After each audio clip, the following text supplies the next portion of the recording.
close your eyes for a moment, or don't. If you're holding something hot, like tea, soup, or a cat that absolutely doesn't want to be held. Either way, get comfortable, take a slow breath, and let's slip back, way back, into a different world. It's evening now. Not the soft, golden evening you see on Instagram. This is medieval evening. A little colder, a little darker, a whole lot noisier. The sun hangs low over the horizon, that last thin strip of orange fading behind the rolling hills. The sky above the castle shifts from a tired blue to a deep, sleepy purple. The world is slowing down, and the castle, well, it's getting ready for another long night. Watch the villagers first. They're the ones moving the fastest, trying to squeeze in every last job before darkness truly arrives. You see farmers in the distance walking back from the fields, mud still clinging to their shoes, their hands rough and tired. Their goats are arguing with them, loudly, because goats always have something to complain about. A couple of kids run behind their parents, chasing each other with sticks and pretending they're knights. They don't know yet that real knights rarely chase each other with sticks. They just yell at squires and polish armor for 2 hours. One by one, the villagers drift toward the castle gate, looking like shadows against the fading light. It's almost time for the gates to close, and nobody wants to be stuck outside when the world goes completely dark. Because in medieval times, dark really meant dark. Not, I forgot to charge my phone. More like, I can't see my own feet. I hope they're still attached. As the last rays disappear, the guards start lighting torches along the walls. The flames crackle to life, sending little sparks into the air. That warm orange glow wraps the stone towers in a mix of comfort and danger. Comfort for the people inside. Danger for anyone who thinks climbing a wall with a flaming stick above them is a good idea. The torches flicker, casting long, shaky shadows across the ground. And the stone? Oh, the stone is cold. Even though it's soaked up sunlight all day, by evening it's already giving up that warmth. The walls look powerful, but run your hand across the surface and you'd pull back like you touched a bucket of ice. This is a castle at night. Beautiful, but freezing, and not shy about reminding you. Slowly, bit by bit, the noise of daytime fades to no more hammers, no more carts, no more market shouting like someone is selling the last apple on the planet. Only quiet, settling sounds remain. You might hear a horse snort somewhere in the stables. A bucket clank in the distance. Boots tapping softly on stone as a guard walks by. Wind brushing past narrow windows, slipping in like a thief and stealing whatever warmth it finds. Inside the castle walls, people move slower. The day's rush is gone. Servants finish up their last tasks, wiping tables in the great hall or dragging heavy wooden benches back into place. Someone near the kitchen stirs a pot one last time before covering it. And somewhere, maybe on the far side of the hall, you hear laughter, low, tired, the kind that says, "Finally, the day is over." Step a little deeper into the courtyard. Listen. Look. A few torches burn steadily, but most corners sit in deep shadows. This is where the world changes. Medieval people didn't fear night for no reason. It was unpredictable. Strange sounds, cold air, and everything suddenly more mysterious than it should be. Even a broom leaning against a wall could look like a cloaked figure until you got close and realized, nope, just a broom with an attitude. As night slips fully into place, the castle becomes a different creature. In the daytime, it stands tall and confident. At night, it becomes quiet, watchful, almost alive. You can picture the guards now, walking along the top wall, their breath showing in the cold air. They check the fields outside, the forests beyond, the winding road leading toward distant towns. It's peaceful tonight, thankfully. No warnings, no trouble, no suspicious movement. Unless you count the local owl judging everyone from a tree. Owls always judge. It's their whole personality. Inside, the great hall begins to dim. The fire in the center burns low, glowing red instead of bright orange. People pull blankets around their shoulders, share stories, maybe tease each other, maybe complain about the weather for the 10th time today. Because even medieval folks love to complain about weather. Some things never change. But here's the moment where the magic happens. The transition. The quiet shift from a noisy world to a silent one. The castle settles. The air gets colder. The hall grows dimmer. Footsteps become fewer. Conversations fade. By now, Even the dogs are curling up in warm corners, noses tucked under their tails. This is the moment we ask the question that will guide the whole journey. What was life truly like in this dark, silent fortress after sunset? Not the version from movies where knights stand dramatically in full armor at midnight. Not the fairy tale version with glowing chandeliers and endless feasts. The real version, the honest one. Firelight, stone, cold, and quiet. A world where warmth was precious, comforts were rare, and darkness ruled the hours. A world where farmers slept beside animals for heat, where nobles wrapped themselves in heavy curtains to block freezing drafts, and where every sound carried a hint of mystery. A world where night could mean rest or danger, where dreams could be peaceful or filled with the fears of the unknown, where people looked into the dark and wondered, just like we still do. What's out there? What's making that noise? And why is it always louder at 2 a.m.? For now, the castle stands still under a blanket of stars, wrapped in silence, waiting for the long night ahead. And you, standing here at the edge of the shadows, are about to step inside this world, one chapter at a time. So take a slow breath. Get warm. Stay close to the fire. We're just getting started. The last bit of daylight has finally slipped away. Not hidden, not fading, but gone. Like someone blew out the sun the same way you blow out a candle when you're too tired to deal with it anymore. And now, the castle knows exactly what time it is. Gate closing time. You hear it before you see it. The long, deep groan of wood and iron shifting together. The kind of sound that makes you think the gate itself is sighing after a long day. Two guards push from the inside, their boots digging into the dirt as the heavy wooden doors move slowly, inch by inch. These gates are no joke. They're thick, tall, layered with iron strips, and built to make enemies go, "You know what? Maybe we attack somewhere else." As the last villagers hurry through, some out of breath, some pretending not to be out of breath, the guards shout, "Move it! Move it! Last call before you sleep outside with the wolves." That last part is only half a joke, because outside the castle walls, yeah, it's not Disney out there. Forests, darkness, animals with glowing eyes, and thieves who probably skipped "Be a good person" class to the guards pull the gate shut with one final heaved a thud. That solid, heavy sound fills the air like a full stop at the end of a sentence. Then comes the locking, and medieval locking isn't like clicking a tiny metal latch. No, this is more dramatic. Thick iron bars sliding into place with a sound like thunder. Wooden beams dropping into grooves. Chains being wound. Everything designed to make the castle feel sealed, protected, and a little scary. Now the guards take their positions. Some go up to the top of the walls, climbing narrow stone steps that echo with each footstep. Others remain near the gate, spears in hand, faces serious. Well, mostly serious. One of them always looks like he's trying to remember if he accidentally left something cooking at home. On the wall walk.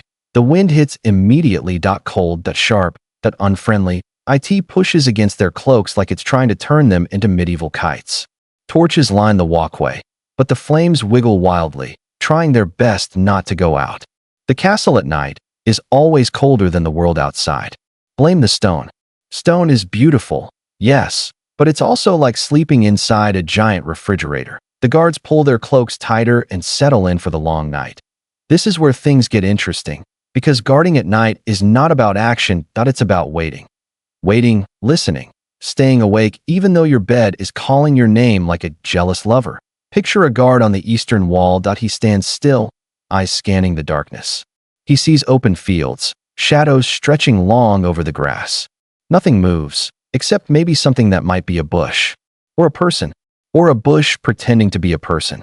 Hard to tell from here. He squints. Nope. Just a bush. Probably. He keeps walking. Down below, another guard checks the torches along the inner yard. This job is important, but not glamorous. It involves a lot of poking torches, adjusting ropes, and saying things like, "Why is everything dripping in this castle?" The answer is always stone walls, but the guard complains anyway. Out in the courtyard, the noises have changed. Earlier, people were talking, laughing, working. Now, only small sounds remain. Boots on stone, the quiet rattle of armor, maybe a dog shaking its fur. One of the younger guards tries to make conversation. "So, cold tonight, isn't it?" Another guard looks at him like, "Everything is cold." The entire world is cold. This is medieval Europe. Get used to it. A moment later, the wind replies for him with a blast strong enough to slap the young guard across the face. Meanwhile, up in one of the corner towers, a watchman takes his place for the first stretch of night duty. He has a small stool, a horn for emergencies, and a torch that he hopes will last longer than it usually does. He peers out into the dark, listening for anything unusual: wolves, raiders, strangers, or that one weird fox that keeps sneaking near the chicken coop. There's a certain rhythm to castle nights. A slow heartbeat, calm but alert. Guards walk their rounds in pairs, mostly so they don't fall asleep standing up. Because yes, people absolutely did that, and yes, it was embarrassing every single time. Falling asleep on duty wasn't taken lightly. Best case, someone pokes you awake.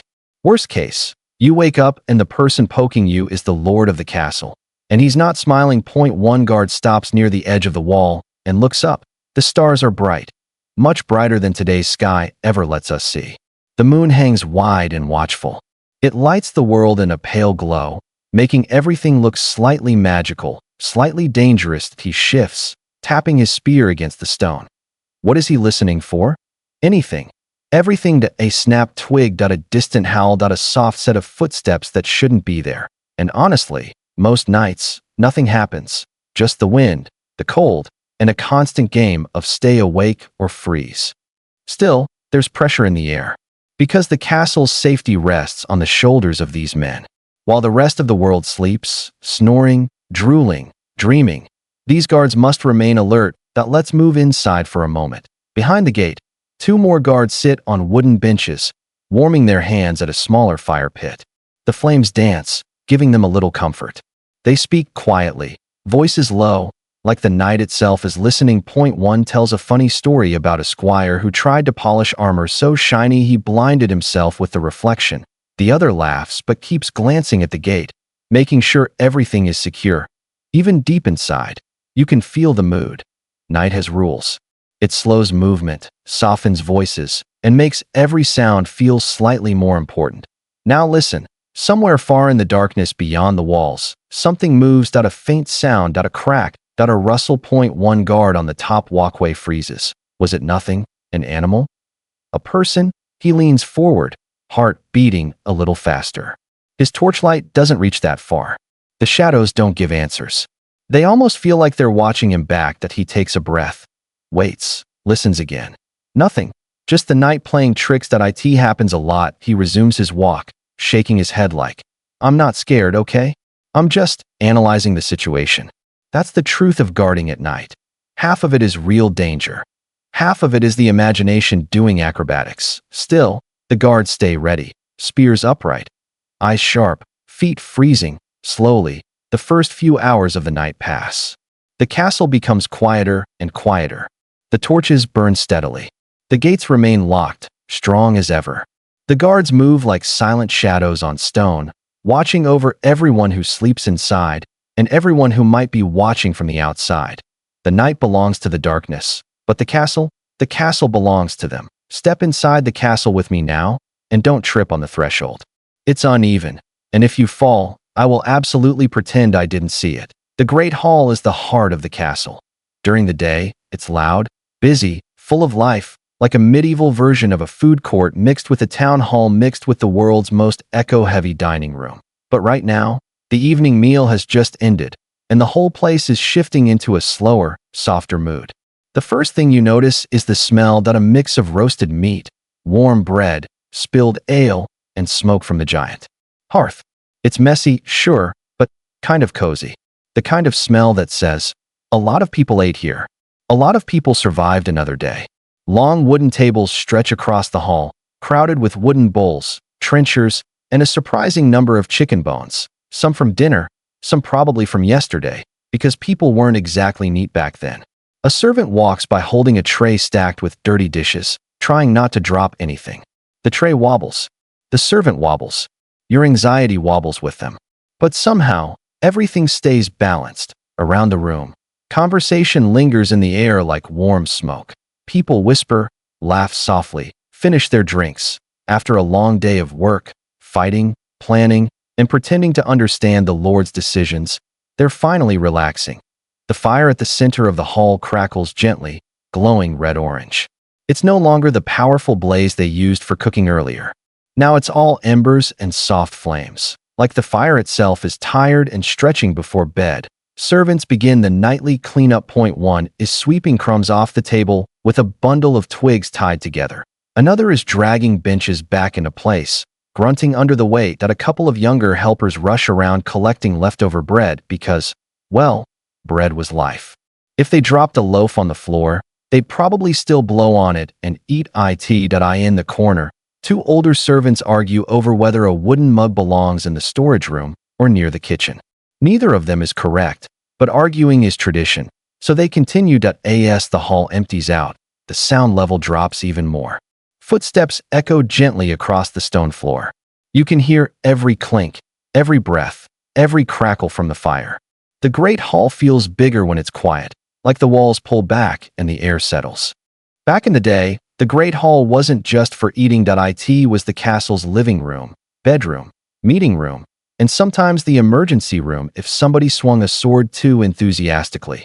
Now that dinner is done, the hall starts turning into a giant sleeping space. Servants begin spreading out straw-filled mattresses, if you can call them mattresses. They're basically bags stuffed with whatever was around: straw, old cloth, or more straw. Medieval people had low standards. If it didn't smell too bad and didn't poke you too much, it counted as comfortable. They placed these bedding rolls near walls, in corners, anywhere that isn't in the way. Some servants will sleep right by the fire because it's the warmest spot in the castle. But there's a catch. Sleeping close to the fire means waking up with a dry throat, sweaty face, and clothes that smell like you've been roasting yourself on slow heat all night. Still, better than freezing. One servant sits near the hearth, poking the embers with a long iron rod. Sparks jump up, dancing in the air before fading. He keeps the fire alive just enough to warm the hall, but not enough to burn the castle down. That's an important part of the job. Keep fire happy, but not too happy. A dog wanders in, probably allowed in, possibly not. He sniffs around the tables, hoping somebody dropped something edible.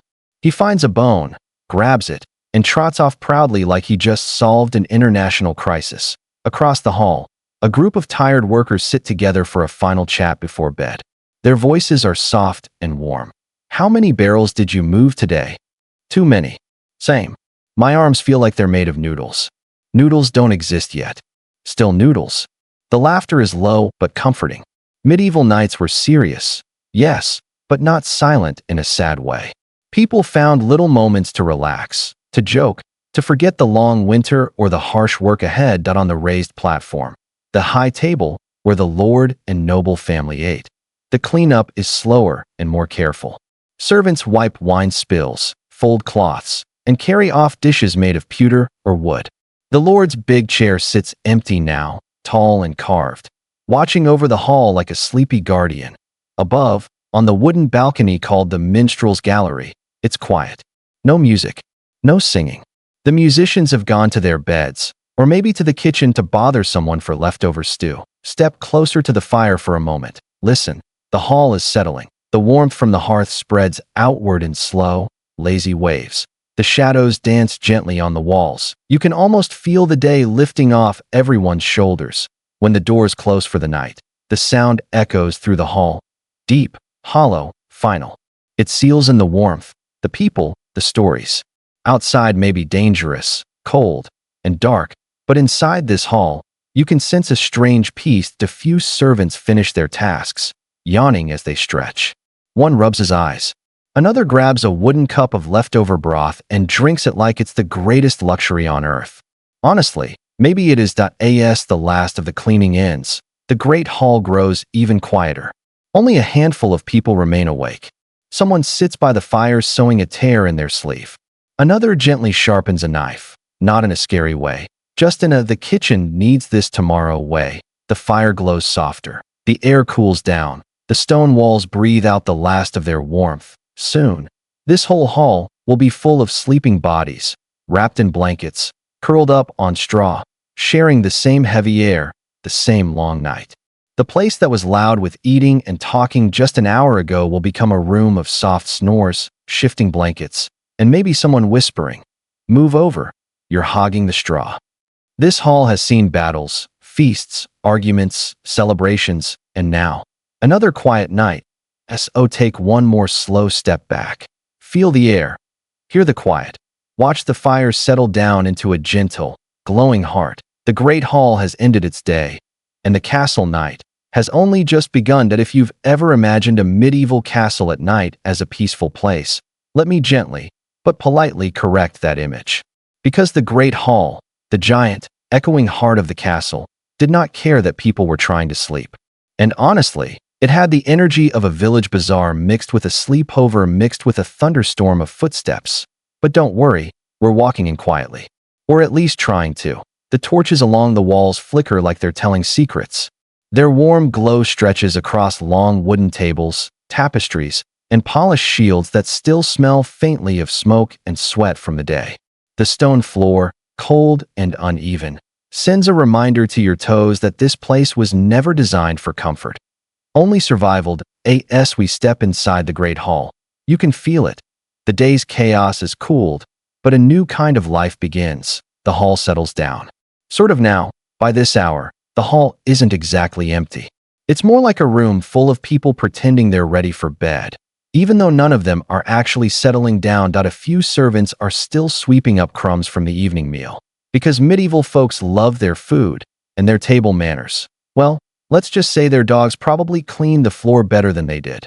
Some guards linger near the back, chatting in low voices, sharpening blades, polishing helmets, or complaining about their feet. If you listen closely, you can almost hear someone mutter, "I swear these boots were made by the devil himself." A couple of children chase each other between the tables, their laughter bouncing off the stone walls like little sparkles of life in the cold hall. Their mothers, tired but patient, shout at them to stop running before they trip into the fire pit.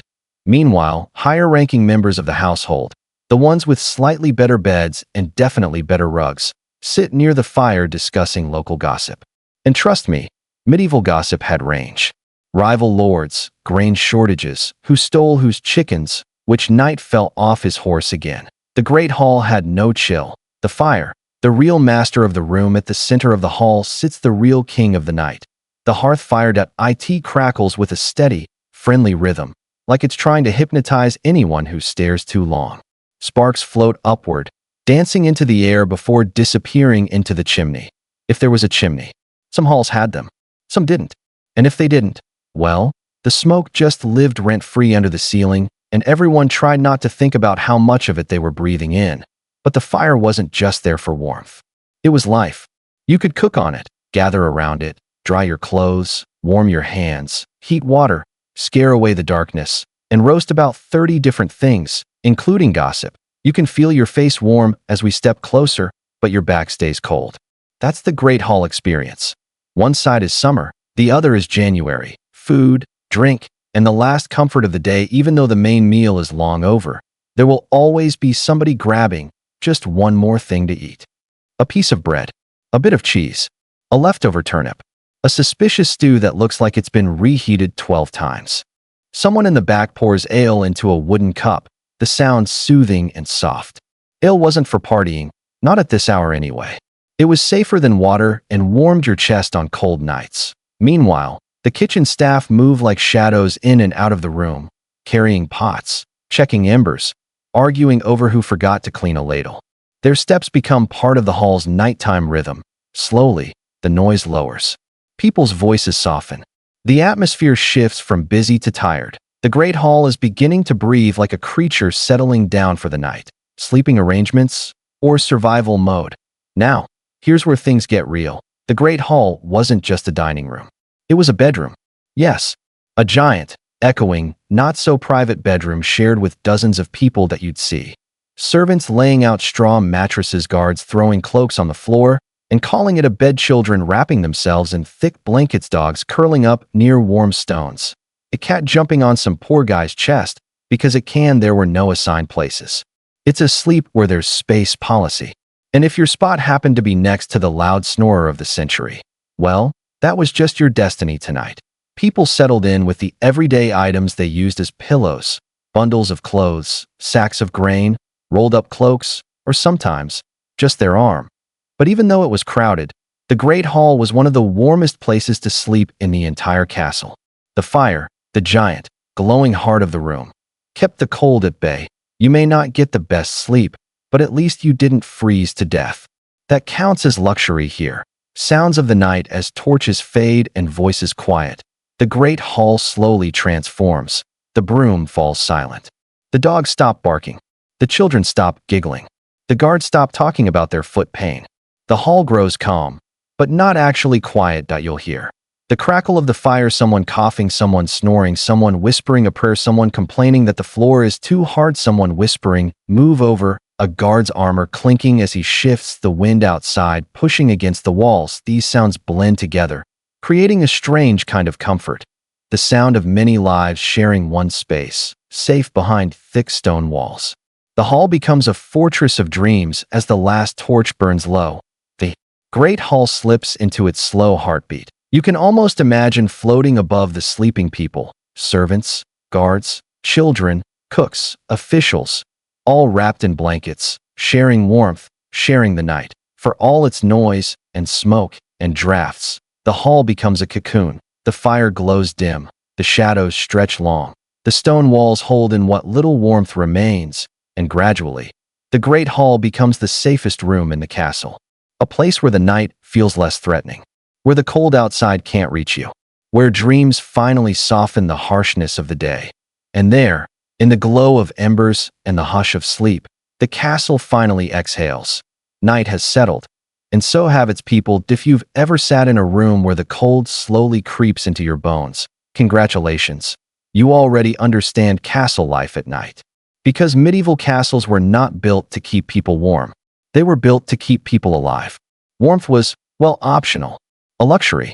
A suggestion. Tonight, we're walking into the thick of that chilly reality. So pull your cloak tighter. Because this chapter is all about how medieval folks fought the cold like warriors, with extra blankets, stubbornness, and the kind of optimism only people without central heating could have. Cold stone, colder air. Let's start with the basic truth. Castles were made of stone. Thick stone, heavy stone, zero insulation stone. The kind of stone that, when touched, feels like it was carved directly out of a frozen mountain. During winter nights, the walls didn't just feel cold. They created cold. Imagine sleeping beside a refrigerator that also protects you from invaders. That's castle architecture. The wind outside didn't politely knock on the walls. It slammed, pushed, and squeezed itself through every tiny gap. With each gust, the hallways produced a low moaning sound, like the castle itself was complaining about the weather. Inside, people wrapped themselves in cloaks and fur like burritos of survival. And even though fireplaces existed, they could only warm a small part of a huge room. Basically, you were warm in the front, frozen in the back, confused in the middle. That was normal. The fire, friend, savior, drama queen. Every night, the castle's hearths became the frontline soldiers in the war against the cold. These fires weren't small, living room vibe flames. They were massive, giant piles of logs crackling like they had something to prove. Servants fed them constantly, carrying wood until their arms burned more than the fire itself. The woodpile was never ending, but somehow always running low. Close to the fire, the air glowed warm and golden. The heat hugged your face like, "Hey, buddy, remember what warmth feels like." But take 3 steps back and it's instantly like, "Oh, never mind." Back to winter. People tried everything to steal fire warmth. Sitting dangerously close, stretching hands and feet into the heat, slowly rotating like a human rotisserie, arguing for just 5 more minutes in the good spot, and then someone would always yell, "Move. My toes are turning to ice." The fire was life, but it was also drama. Blankets, cloaks, and the ancient art of layering. Since fireplaces couldn't heat entire rooms, people relied on layers, many layers. Castles didn't have fluffy blankets or soft duvets. Instead, people slept under, well, blankets, heavy cloaks, animal skins, padded quilts, sometimes everything at once. If you've ever put on 5 layers of clothes because your heater broke, that's basically medieval fashion. That a person preparing for bed looked like a walking pile of laundry. And honestly, that was the goal. The more layers, the better the sleep. The fewer layers, the colder the tears. Furs. The medieval weighted blanket fur was precious. Deer, sheep, rabbit, fox, Anything that survived winter became a luxury winter blanket. Fur kept heat close to the body. It was like nature's way of saying, I see you have no insulation. Let me help. The highest-ranking people had the softest furs, white winter fox, ermine, or thick bear hides. Common folks slept under rougher furs, maybe slightly scratchy, but still warm enough to keep fingers and toes intact. Sleeping under fur felt like curling up inside a warm cave. Except, with 50 other people snoring around you. Bed curtains, privacy, and survival. Here's something surprisingly clever. Medieval bed curtains weren't just for decoration or privacy. They were insulation. A bed with curtains acted like a mini-room, trapping body heat inside. Think of it as the medieval version of, let me make a small warm pocket so I don't freeze. Inside those curtains, a person could create a tiny personal climate, slightly warmer, slightly darker, slightly safer from cold drafts blowing across the room. Once they climbed inside, the temperature rose just enough to make sleeping possible. Outside the curtains, still freezing, but inside, absolutely premium luxury. Foot warmers and hand warmers, yes, they had them. Yes, they worked. Yes, people treated them like treasures. Before bed, servants sometimes heated metal or ceramic warmer stones placed in the fire until hot pouches filled with warm sand. These were then wrapped in cloth and placed near feet or hands. If you were lucky, you got one. If not, well, your toes went on an adventure. Feet were the hardest part to keep warm. Anyone who has tried sleeping with cold toes knows the suffering. Medieval people understood this deeply. Crowded rooms equals shared warmth. Weird fact. One reason so many people slept together in the Great Hall or shared chambers was body heat. More people equals warmer room. Servants, guards, travelers, cooks, all sleeping in the same place made the temperature rise slightly, just enough to help everyone survive the coldest nights. It wasn't glamorous. It wasn't quiet, but it worked. And honestly, when your choices are warm but noisy or quiet but freezing, you choose warmth every single time. Even medieval snoring suddenly sounds like music when it keeps frostbite away. Weatherproofing the castle. Kind of castles didn't have perfect solutions, but they tried. People hung thick tapestries on walls to stop drafts. They put rushes, dried plants, on the floors to act as padding and insulation. They blocked wind with wooden screens. They sealed windows with oiled cloth or wooden shutters. The goal wasn't to make the castle warm. The goal was just to make it less freezing. A small victory, but still a victory. Accepting the cold. The medieval mindset. Here's something that surprises us today. Medieval people considered cold normal. Expected. Part of life. If you told them you slept under only 4 blankets, they'd probably look at you like you were bragging. People just adapted. They slept curled up, they shared beds, they drank warm ale, they prayed for mild winters, they accepted the chill as part of existence. Comfort wasn't a priority. Survival was. And the people who lived in these stone walls were tough, resilient, and honestly, kind of impressive. Night falls, cold rises in the end. As the castle settled into night, every person wrapped themselves tight, curled close to the fire, tucked under cloaks, and let the darkness do its thing. The cold was powerful, but humans, even more stubborn. And with that stubbornness, plus dozens of layers and a fire that never slept, they made it through each icy night, waiting for the first pale glow of dawn. If you've ever walked through your house at night with only your phone flashlight on, congratulations, you already understand 90% of medieval lighting technology. Because in a castle at night, light wasn't just limited, it was also moody, unpredictable, smoky, and occasionally ready to catch your hair on fire if you weren't paying attention. Tonight, we're stepping into the glow of torches and candles, learning how people lit their way through those massive stone walls once the sun dipped behind the horizon. So take a breath, let your eyes adjust, and watch the castle slowly light itself from the inside. Darkness was normal. First thing to understand. Medieval people were not scared of the dark the way we are today. They lived with it. Nighttime meant things naturally slowed down. Work, movement, noise, all of it. But a castle wasn't allowed to sleep completely. Guards still patrolled. Servants still hurried around. Important people still demanded late-night comforts. And to keep everything from collapsing into total chaos, they had one very important tool. Light. Simple, warm, flickering light. Torches. The drama queens of the castle. Torches were the flashy ones. Big, bright, loud, and very proud of themselves. They burned like tiny bonfires stuck onto a stick, sending shadows dancing along every wall. If the castle had a theater department, torches would absolutely audition for the lead role. But torches had personality. They dripped hot pitch-made sparks, fly spat smoke like they were annoyed, made crackling noises, burned unevenly for dramatic effect. Holding one felt powerful, until you realized the smoke was going into your eyes, and you were dangerously close to setting your own sleeve on fire. Still, torches were perfect for lighting great halls, guard patrol routes, staircases, ceremonies, spooky vibes. Nothing made a corridor feel more medieval than a line of torches that flickered whenever a breeze slipped through. Candles. The calm, sensible option. Candles were the cozy alternative. Soft, quiet, reliable, your classic bedtime lighting experience. But they were not cheap. Most poor households or servants used tallow candles, made from animal fat. They worked, but they smelled interesting. Let's just say if you've ever burned a candle that smelled even slightly strange, medieval folks would laugh at you. They lived with candles that smelled like cooked mutton. The wealthy enjoyed beeswax candles, which burned longer, cleaner, and smelled pleasantly sweet.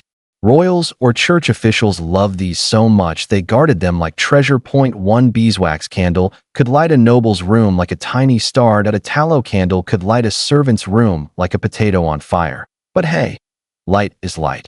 Lanterns. The medieval safety mode lanterns were for when you wanted light without the risk of lighting your cloak, hair, dog, or entire bedroom on fire. They protected the flame with wood, metal, horn panels, thin parchment, or little sheets of glass. Lanterns gave just enough light to walk without dying and just enough warmth to feel slightly hopeful. Servants carried them through hallways. Guards used them on patrol. Night workers depended on them like people depend on coffee today. Rough, flickering shadows everywhere. No matter the light source, one thing stayed the same: shadows. Big ones, long ones, shaky ones. Every torch flame flickered, sending shadows bending across the room like they were dancing. People were used to this. They even found it comforting. But if you weren't used to it, well, you might see a shadow move and think it was a ghost, or a thief, or a large rat with ambitions. But really, it was just the flame wobbling. The castle at night wasn't bright. It was alive with light that never stood still, lighting the halls. A serious job. Keeping the castle lit was one of the nightly duties of servants. They had to replace burnt-out torches, trim candle wicks, refill oil lamps, check that flames weren't dying, put out flames that were about to cause unexpected disasters. Imagine walking through a castle at midnight with a basket full of candles, muttering to yourself because someone keeps forgetting to close windows and wind keeps blowing out the torches. These people were the real MVPs of medieval lighting. Fire hazards. The castle's worst enemy. Light was helpful, but also dangerous. One spark from a torch touching a tapestry. Disaster. One candle tipping over on a table. Fire drill. Medieval edition. One careless person carrying a lantern too close to bedding. Let's just say bedtime got exciting very fast, because medieval castles were full of dry wood, straw, bedding, wool, curtains, tapestries, rushes on the floor, all of which were basically extra flammable. So keeping the castle lit without burning it down was an everyday miracle. Night watch and the lights that guided them. Guards walking the walls at midnight depended heavily on any light they could get. Some parts of the castle were completely dark, dark enough that even the bravest guard might whisper, "Okay, who turned the lights off? Because I swear this corridor wasn't this spooky an hour ago." They used torches stuck in wall brackets, lanterns swinging by their side, moonlight slipping through arrow slits. The combination of the flame's glow and the cold stone created an atmosphere that felt ancient and powerful, perfect for storytelling, perfect for legends, perfect for the nightmares of anyone who heard footsteps that weren't theirs. Bedrooms. Small lights for small comfort in bedrooms. Light was softer. A candle on a wooden stand. A lantern by the bed. A small oil lamp on a chest. People didn't want bright rooms at night. They wanted just enough glow to feel safe from the darkness creeping outside. The flame gave a sense of company. A little warmth. A little courage. When the candle finally burned out, most people didn't relight it. They simply rolled deeper into their blankets and let the night take over. The castle at its softest. As torches dimmed and candles burned low, the castle finally shifted into calm. Shadows grew long and gentle. The firelight became soft, warm, and sleepy. The light wasn't enough to drive away all the darkness, just enough to remind you that you weren't alone in it. And there, in that soft glow, guards changed shifts, servants whispered, nobles read, or prayed, children dreamed, the castle settled.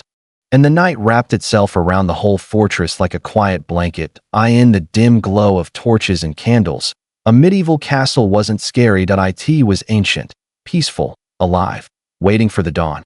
While most people in the castle were settling into their blankets, adjusting their cloaks, trying to find the one warm spot on their straw mattress, there were a few brave souls who didn't get that luxury at all: the guards.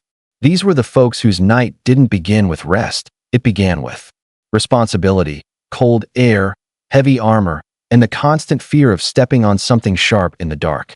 Their job was simple in theory but exhausting in reality: keep everyone alive and make sure nobody did anything stupid.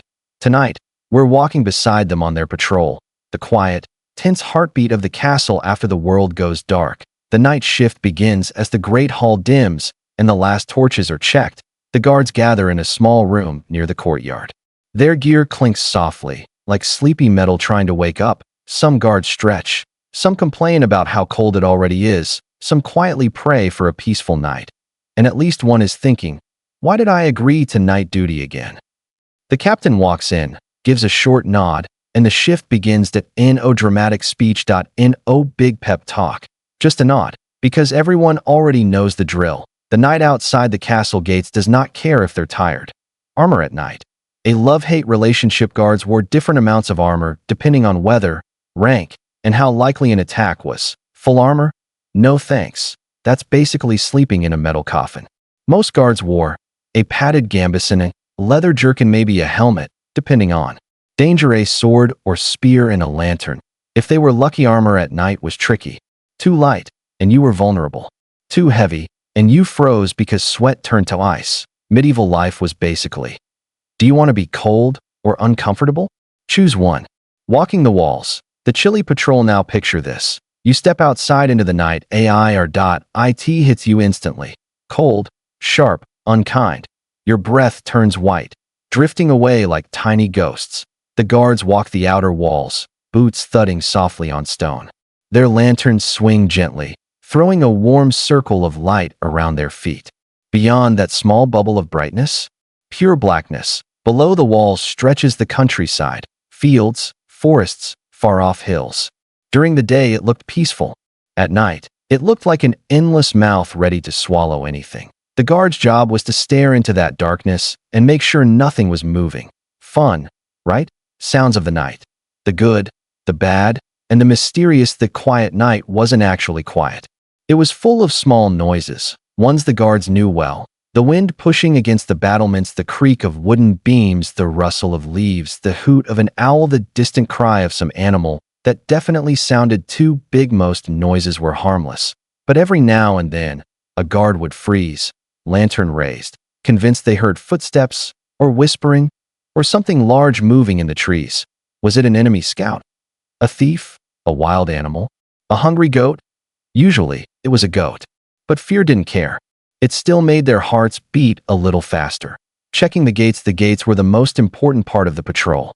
Every night, guards checked. The locks, the iron bars, the wooden beams, the bolts, the surrounding ground. They made sure nothing was tampered with, and nothing suspicious was lying around, like footprints. Because footprints meant someone tried to get close. And nobody wanted that. Sometimes guards found weird things near the gate. A fallen torch, a stray chicken, a lost shoe, a drunk villager who took a wrong turn. But mostly, they found nothing at all. Just cold air and silence. Rotations, staying awake and staying alive. Guards couldn't patrol nonstop. They rotated in shifts so nobody froze solid or fell asleep standing up, which actually happened more often than you'd think. Inside the walls were guard stations. Tiny, cramped rooms with a bench, a small fire, and the faint smell of too many men sharing the same space. Here guards could warm their hands, share, gossip, complain, sharpen weapons, nod off for one dangerous second, then wake up immediately because the captain walked by. These little rooms were the warmest places a guard would see all night. And even then, warmest meant not freezing to death. Troublemakers in the night. While most nights were quiet, Occasionally, someone inside the castle made life interesting for the guards. Servants sneaking around after hours. Young lovers trying to meet secretly. A cook trying to steal bread. A knight who left his sword somewhere and tried to find it quietly, but ended up knocking over a bucket. Guards had to handle all this politely, but firmly, like tired parents who were over all the nonsense. Especially when someone whispered, "Please don't tell the Lord I'm out of bed." The guards usually didn't, unless the person had annoyed them earlier. Watching the courtyard. In the courtyard, shadows sat in every corner. The guards walked slowly, checking each one. Sometimes they'd hear movement and prepare for a clash, only to find a dog chewing something questionable, cats having midnight arguments, chickens wandering like lost tourists, or dust blown by the wind. Every patrol brought a mix of boredom and sudden panic. That was the guard experience. The coldest hour, the time before dawn. Ask any guard. The worst hour of the night wasn't midnight. It wasn't 2 a.m. It was the hour right before dawn. The cold hit its peak. The sky swallowed all color. The entire castle felt heavy and silent, and the guards were at their sleepiest. Their eyes drooped, their feet dragged, their lanterns felt twice as heavy, their stomachs growled, their souls briefly questioned all life decisions. But they kept walking, kept watching, kept protecting, because in a castle, if the guards failed, everyone paid the price. The first light, a guard's reward finally, after hours of freezing, marching, listening, worrying, and trying not to fall asleep. The sky slowly began to brighten. The horizon softened. Shadows faded. The world exhaled. Guards on the wall glanced at the light with the same joy someone feels when their food finally arrives at a restaurant. They made it. Another night survived. Another night protected. Soon, day shift guards would take over, and the night crew could collapse onto their beds, or onto anything flat enough to sleep on. For them, dawn wasn't just a new day. It was victory. They were noisy. Not party next door noisy. Not car honking outside. Noisy. No. Castle noise was its own special category. Half spooky, half confusing, and always loud enough to make you sit up like, okay, what was that? Tonight, we're slowing down and listening to the castle the way medieval people did. Because when darkness covered the walls, the castle came alive in a different way. Through sounds, some comforting, some eerie, some that would absolutely make you pull your blanket up to your nose. Let's walk through the night and hear what they heard. The castle settling. Stone that talks. You wouldn't think stone could make noise, right? Well, castles would like to disagree. As the cold air sank into the walls, the stone contracted and expanded. It made little cracks, groans, and soft pops, like the castle was stretching after a long day. To medieval ears, these sounds were familiar, almost friendly. To us today, it would sound like the whole building was complaining. A small pop. A soft boom. A low groan. Nothing dangerous, but everything echoing in the dark. Some people joked that the castle was alive. Others didn't joke. They believed it. Whined. The true night musician. If the castle had a soundtrack, the wind was the main singer, and honestly, it had range. Wind could make a soft whisper, a low hum, a long whistler, a full-on scream through arrow slits. Wind didn't care about bedtime. It didn't care about your nerves. It went where it wanted, danced through every crack, and made every hallway sound haunted. You'd hear, hoo-hoo, oh, oh, oh, oh, oh, and a servant somewhere would mutter, ah yes, lovely, very peaceful.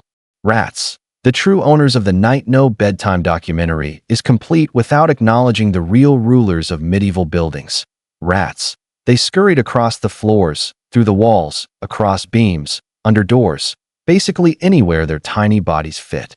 Their nighttime activities included running, scratching, squeaking, stealing crumbs, judging humans. Sometimes a rat would knock something over. Sometimes two rats would fight loudly over a piece of bread. And every time servants heard them, they'd just sigh. Not again. Medieval life came with many challenges. Rats were just one of them. Animals in the courtyard. Midnight conversations. The castle courtyard wasn't silent. Either at night, the animals woke up in shifts, like they were running their own small society.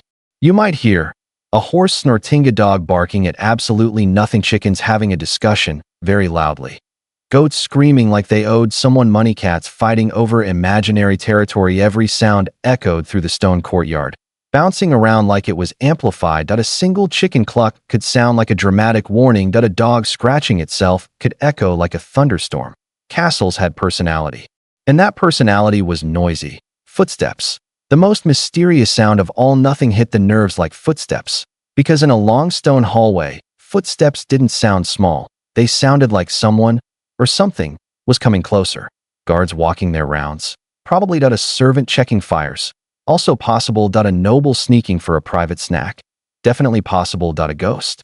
Well, medieval people believed in them 100%. So if they heard footsteps without a visible person, they didn't ask questions. They moved faster. Some footsteps were soft and quick, some slow and rhythmic, some heavy, like someone carrying armor. Each had a different meaning. Each added to the nighttime story the castle was telling. Doors, creaks, bangs, and who opened that? Castles had big wooden doors, and wooden doors have one favorite thing to do. Creak. Creak loudly. Creak dramatically. Creak like they were auditioning for a horror movie. Some doors stuck and made low moans when being pushed open. Others slammed shut with the wind. A loud door slam in the middle of the night could send every servant in the room sitting straight up like, okay, no, nope, not going out there.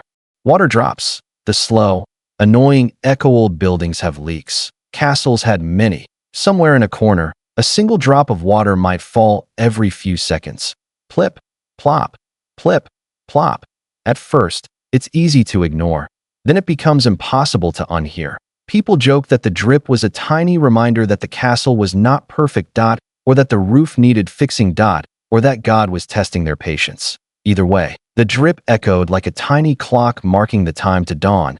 Distant voices, whispers in the dark even though everyone tried to stay quiet. Castle walls were thin in strange ways. A whisper could travel from one room to another like a secret messenger. Servants often whispered at night while finishing chores. Guards murmured during patrols. Nobles talked softly in their chambers. A few drunken souls sang songs they definitely shouldn't have. Voices floated around the castle in soft, airy threads. Sometimes you could hear conversation. Sometimes just tones. Sometimes just hums. Medieval people got used to it. Newcomers, terrified. The castle's heartbeat. A night unlike today modern. Nights are full of electric hums, far-off cars, and glowing screens. Medieval nights were alive in a different way. No engines, no buzzing, no constant background noise. Just windstone shifting, Emily's footsteps, whispers, fire, crackling, the soft breathing of people asleep nearby. The castle didn't sleep in silence. It slept in rhythm. A slow, ancient rhythm. Why these sounds were comforting? You might think everyone was terrified by all this noise. But strangely, most people found it comforting. It meant the castle was standing. The fires were burning. The guards were awake. Life continued, even in darkness. They weren't alone. In a world without modern lights or heaters, sounds were reassurance, proof that the world still moved around them. For medieval ears, noise was normal. Silence was scary. When the night grew deepest, the sound softened. The castle took long, slow breaths through every hallway and courtyard, and all those who lived within its walls listened as they drifted to sleep. If you've ever slept somewhere new, you know that the very first night is strange. Your ears suddenly turn into overworked security guards. Every sound feels suspicious. A ticking clock sounds like a hammer. A creaking floorboard sounds like a ghost auditioning for a horror film. Now imagine sleeping inside a medieval castle. No clocks, no machines, no cars, no humming fans. Just an ancient stone fortress that makes its own weird playlist every single night. And no, you couldn't hit skip. Tonight, in our castle, the day has finally settled. The great hall fires have dimmed to a warm red glow. People are curling up in their straw beds. But the real story begins now. Because night inside a medieval castle was anything but silent. Let's step into that darkness, slowly, as if we're trying not to wake anyone. The air is cool and heavy, and the only light is a tiny flicker from a torch that's just about to give up on life. Welcome to the soundtrack of the Middle Ages. The walls that groan like Oldmont Castle walls are made of thick, cold stone. And stone has a funny habit. It expands in daylight warmth and shrinks in night cold. So, every evening, as the temperature drops, the walls make soft cracking noises, little pops, tiny snaps. Deep groans that sound like someone complaining about back pain. If you were new here, you'd probably think, ah, is that wall dying? But the people who lived here knew these sounds as normal. The castle was alive in its own quiet way. Sometimes, the wooden beams in the ceiling stretched and sighed too. Soft creaks drifted through the rooms. Not scary, just old, like a giant settling down to sleep. Wind. The uninvited guest castles loved wind. Or maybe wind loved them. Either way, there were countless places for it to slip in. Arrow slits. Cracks in walls. The big wooden door that never closed quite right. The breeze whistled through the stone halls at night. It made long, low moans, like someone blowing across the top of a bottle. Sometimes it made short, sharp whistles, as if trying to whisper secrets. If the wind got strong enough, banners would flap in the halls, sounding like giant birds flapping their wings. A loud gust could even make shutters bang open and shut, giving the guards a good heart attack moment. But mostly, it was a soft, constant hum. A kind of natural bedtime noise, though probably not soothing if you were trying to sleep in a room that already felt like a freezer. Footsteps in the dark. Not everyone slept through the night. Some guards were always walking the walls. Their footsteps echoed through the corridors, slow, steady thumps of leather boots on stone floors. If you were half asleep, it might sound like someone wandering uninvited near your door. But it was part of castle life. Someone had to stay awake to make sure no one else tried to sneak in. Sometimes you'd hear two guards whispering quietly as they passed by. Did you see that shadow? No, that was your imagination. No, I swear it moved. Then you can go check it. I'm not doing it. Guards were brave, but also very human. Animals who didn't care about bedtime. Every castle had animals. Lots of them. And animals do not care about your sleep schedule. Dogs barked at anything. A falling leaf? Barked at a shadow? Barked at a quiet noise from the forest? Bark, bark, bark. Their job was to warn the castle of danger, and they took it very seriously. Horses shuffled in the stables. They snorted softly. They knocked their hooves against the ground. Because even they weren't comfortable standing in cold straw all night. Chickens and geese sometimes. A loud goose honked at 2 a.m. because, let's be honest, geese are never normal. Cats weren't noisy, but they moved at night, hunting mice. People swore they heard tiny pat-pats of paws and little squeaks in the dark. The food storage rooms especially sounded like mini battlegrounds. Oh yeah, medieval castles did not have the peaceful, silent nights you might imagine, the crackling of small fires. Even when fires were low and sleepy, they made their own soft sounds. Tiny pops, gentle crackles, the sound of embers shifting and collapsing as they cooled. People actually found these noises calming. The fire was warmth, safety, and comfort. Families slept close to it when they could, just to hear that soothing crackling. But once the fire died fully, the cold took over. And the silence only lasted a moment before the next noise stirred the air again. Water dripping from cold stone. When warm air met freezing stone, moisture collected in tiny droplets. And those droplets, one by one, fell in the quiet. Plip, plop, plip. Some people said the castle was crying at night. Others joked that it was the roof trying to annoy everyone on purpose. Either way, the sound echoed in empty corridors and deep stairwells. A slow, rhythmic reminder that the castle was built from living, breathing earth. Whispers, prayers, and soft conversations in the darkness. People whispered at a mother calming her child.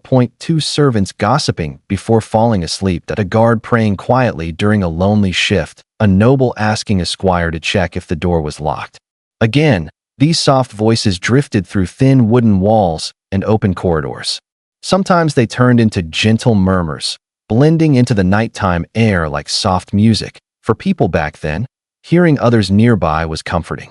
Night could be scary, but knowing someone else was awake made it easier to rest. The forest beyond the walls outside the castle. In the woods, the real mystery lived. Owls hooted in the dark, their calls deep and echoing. Wolves howled in the distance, far enough to not be a threat, but close enough to keep you awake wondering. Branches cracked under the weight of wandering deer. All of these sounds mixed with the nightly wind. Together, they created an eerie, beautiful orchestra that no one ever got used to completely. But strangely, people also found peace in these noises. They were a reminder that the world outside still moved, even when everything inside was frozen in sleep. The rare but terrifying screams. Not all sounds were peaceful. Once in a while, a scream echoed through the courtyard. Maybe a guard saw a shadow and panicked. Maybe someone had a nightmare. Maybe a rat decided to crawl over someone's foot at the wrong time. Any scream, even a small one, traveled far. It made everyone sit up with wide eyes. Then, after a moment, things settled again, until the next mysterious sound. A castle never truly sleeps in the end. Nights in a medieval castle were full of noises, some normal, some strange, some comforting, some creepy. But all of them were part of the rhythm of life. The people here didn't expect silence. They expected sound, because sound meant the castle was awake. Sound meant the world was moving. Sound meant life, and slowly, with time, these noises became something familiar. Almost friendly, just part of the night.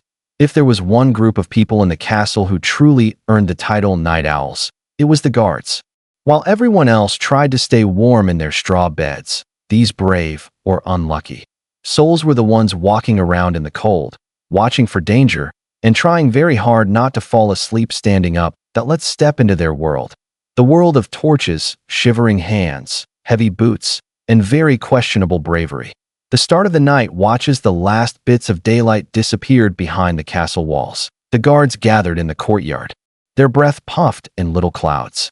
Their armor felt colder than their ex-girlfriend's last message. Their faces said one thing: why did I agree to this job? But duty was duty. The captain gave instructions in a low voice. Walk the walls. Check the gates. No sleeping. No wandering.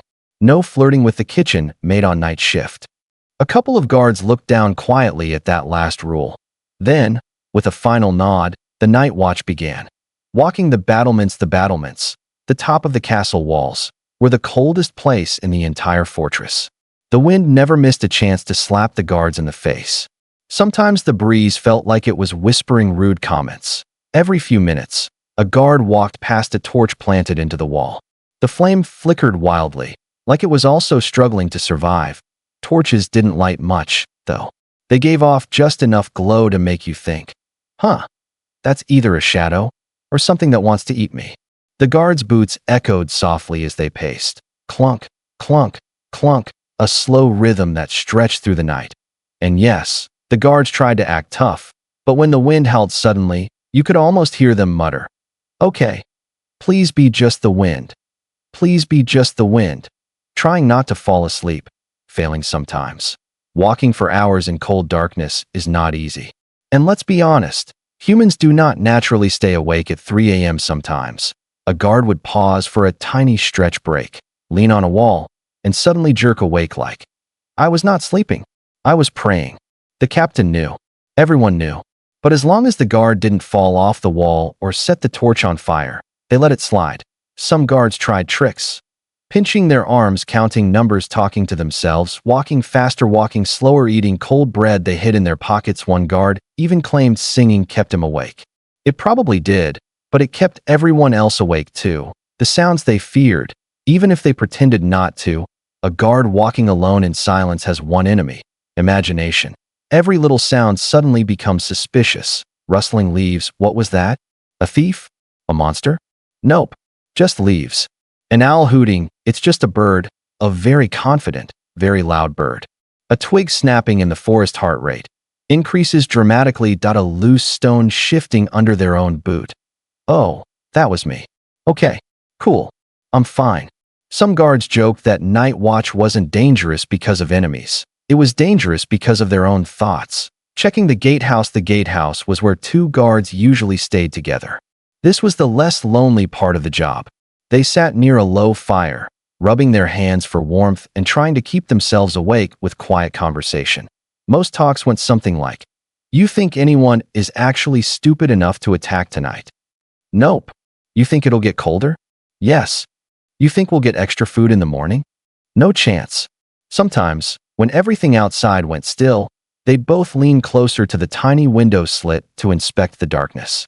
There was never anything there, except the occasional cat walking by, acting like it owned the entire castle. The torches that loved to die. Torches were unreliable co-workers. They burned bright for a while, then suddenly flickered out the moment a guard needed them most. A guard would sigh. grumble, and relight it. Sometimes the wind blew it out again instantly, which led to long debates like, is the wind doing this on purpose? Yes. Yes, it definitely is. A castle at night, without torches, felt like stepping into a bottomless pit. The guards hated those moments. In darkness, everything felt alive. Even the shadows, especially the shadows, patrolling the inner courtyard. The inner courtyard was quieter at night, but not empty. Sometimes a horse would shuffle in the stables. Sometimes a cat would sprint across the ground like it was late for a midnight meeting. The guards knew the layout by heart. The well, the storage rooms, the smithy, the empty training yard. Every corner held its own secrets. Every shadow had its own personality that a guard might breathe out a sigh of relief every time the courtyard looked normal. No thieves. No assassins. No creepy cloaked figures. Good night so far. But there were occasional surprises. Sometimes a servant sneaking to get water scared a guard so badly that both people screamed at the same time. Sometimes a wandering goose decided now was the perfect moment to attack someone's ankles. One guard once claimed he saw a ghost. Turns out it was just a blanket left on a barrel. The final hours before dawn, near the end of the shift, when the night was at its coldest and sleepiness was at its strongest, the guards became quiet. These hours were the hardest. Their backs ached. Their feet hurt. Their hands were numb. Their eyes felt like heavy stones. But slowly, very slowly, the eastern sky would soften. A faint blue glow grew behind the walls. One guard would whisper, "Look, dawn's coming." And suddenly, their spirits lifted. The world felt alive again. The shadows faded. The wind softened. A rooster crowed somewhere, sounding too proud for no reason at all. The guards smiled sleepily because their long night was finally ending. A quiet victory when the morning shift arrived. The night guards handed over their posts with tired grins. No attacks. No attacks. No ghosts. Just that blanket again. As they removed their helmets and stretched their stiff necks, they carried a small, private victory inside them. They kept the castle safe. They stayed awake, mostly. They made it through another cold, lonely night. And now they could finally sleep. The castle may have rested in noise, shadows, and mystery, but the guards were the ones who watched over all of it. Their duty never stopped. Even when the world slept, if the great hall was the heart of the castle, and the battlements were its armor, then the servants' quarters were its lungs, always working quietly, always in motion, always breathing life into the fortress. But at night? Well, that was the only time these rooms finally slowed down. Tonight, we're stepping into the warm but cramped world where servants slept, whispered, complained, and sometimes snored loud enough to shake the straw out of the mattresses. Grab a torch. Carefully, please. And let's walk inside. A different world inside the castle. The servants' quarters weren't fancy. No decorations. No velvet curtains. No comfy beds stuffed with feathers. Just simple wooden bunks, straw mattresses, wool blankets, and a whole lot of people packed close together. But as simple as it was, this place had something the grand rooms never had: warmth. Because people were everywhere. People equals body heat. Body heat equals free heating system. Servants didn't think they were lucky, of course. But compared to sleeping alone in a freezing stone room, this was paradise. End of the workday. Finally, by the time night settled across the castle, the servants were exhausted.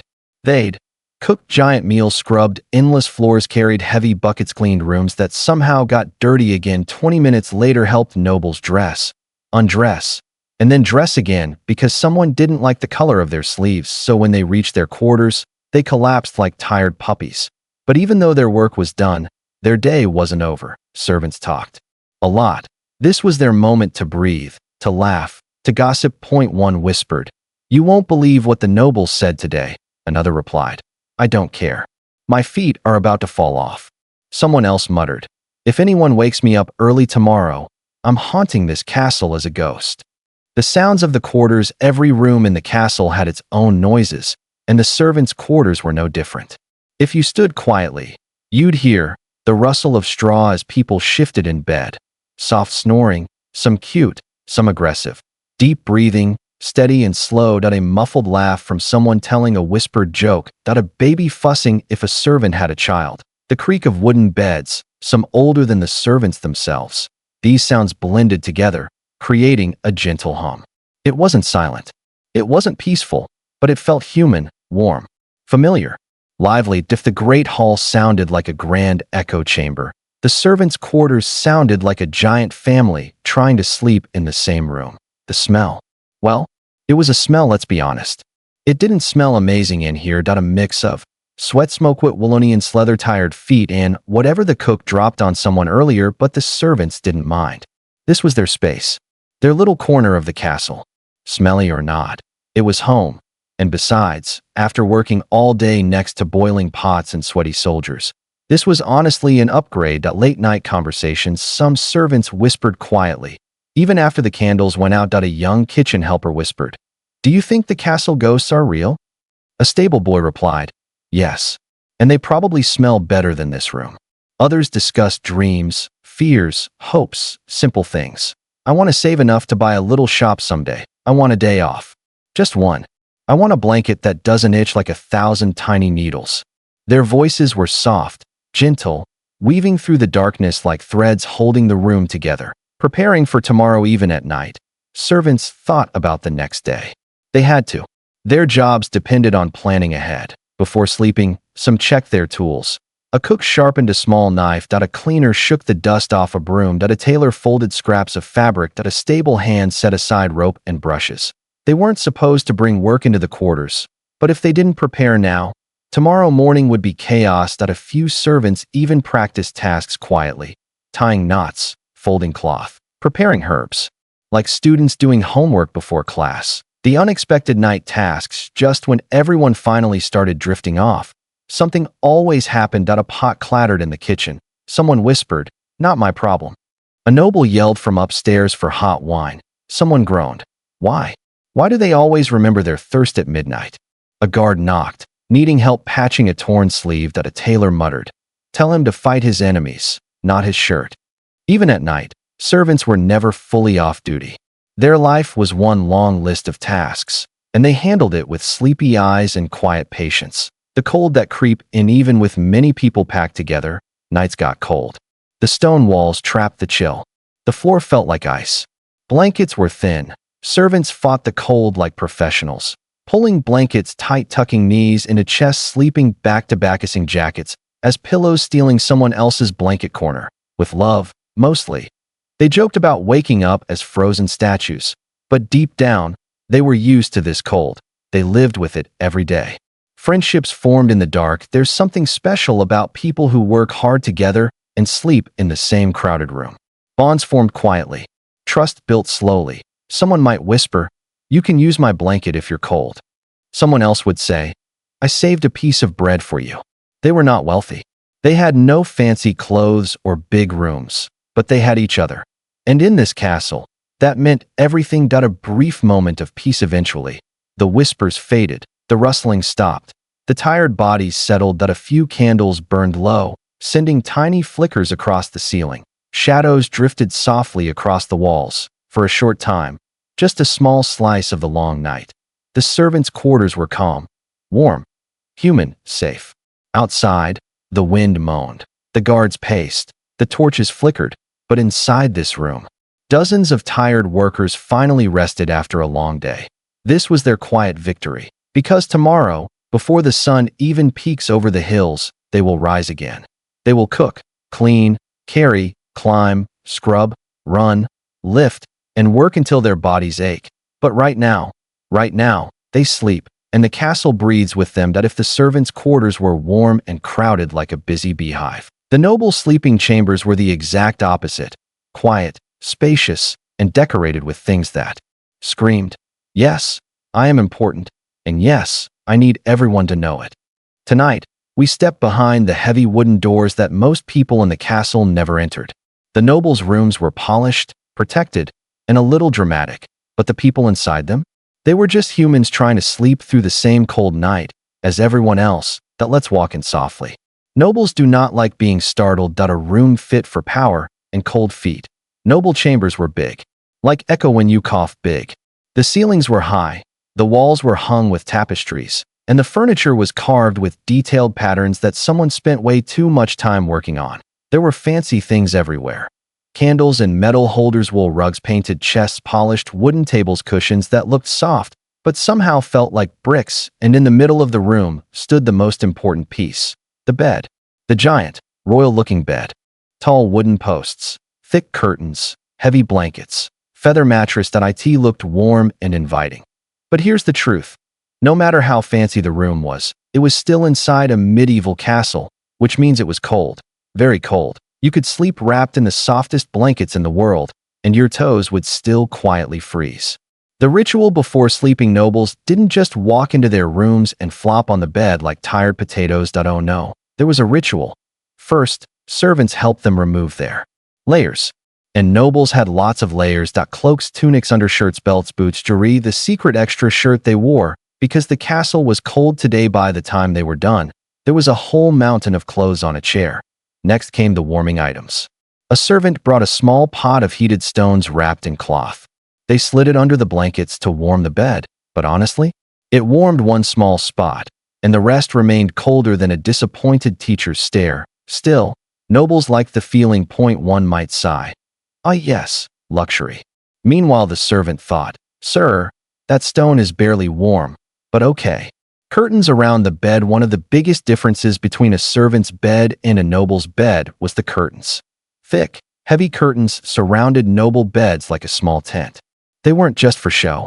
They were actually practical. They trapped heat, they blocked drafts, they gave privacy, they made the bed feel like a personal fort. And who doesn't love the idea of sleeping in a mini fort?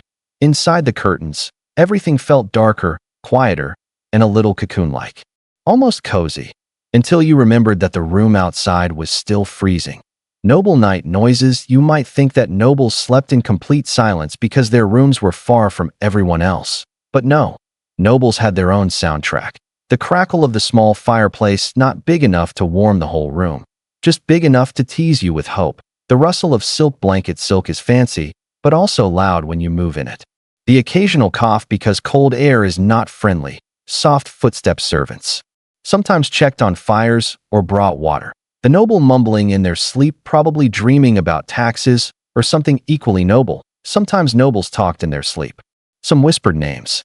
Some argued with imaginary people. One probably shouted, "I said bring more candles." The fear of the dark. Yes, even for nobles. Being rich did not protect you from nighttime fears. In fact, nobles had even more things to worry about. Assassins, thieves, political rivals, bad omens, too much imagination, so they often kept candles burning through the night. Not bright ones, just little flames that made the shadows dance. But the dancing shadows were sometimes worse. Imagine lying in bed, half asleep, and suddenly the shadow of your chair looks like someone standing there. Even nobles muttered things like, "Please just be a chair. Please." Most of the time, it was actually just a chair. Most of the time. The echo problem. Big rooms have echoes, which means every little sound bounced around dramatically. Creak, creak, creak, creak.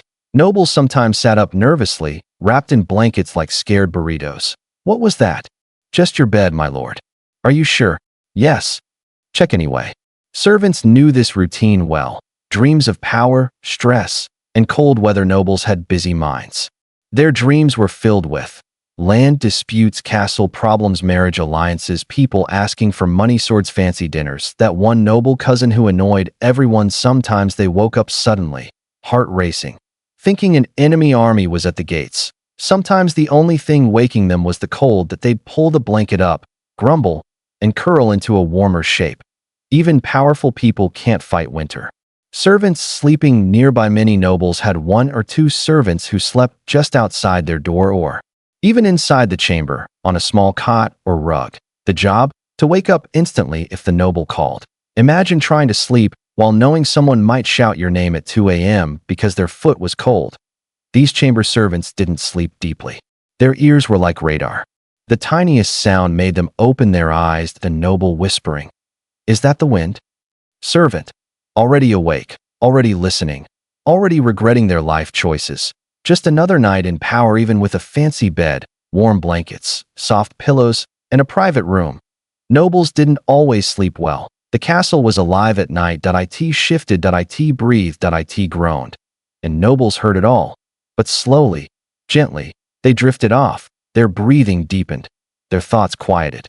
Their long day of decisions and displays of authority finally ended.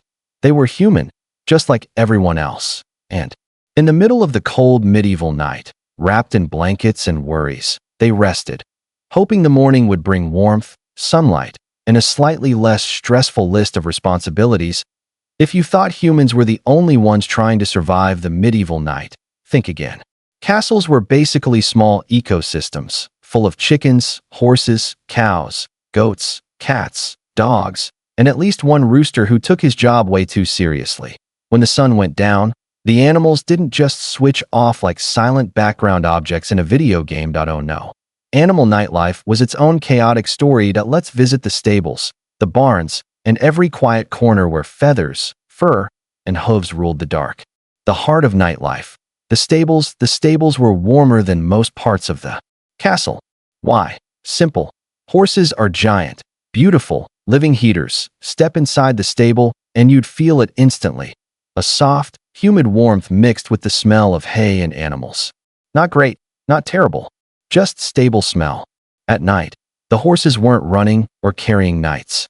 They were resting, shifting their weight, flicking their tails, chewing slowly like they were practicing meditation. You'd hear snort, shuffle, chew, chew.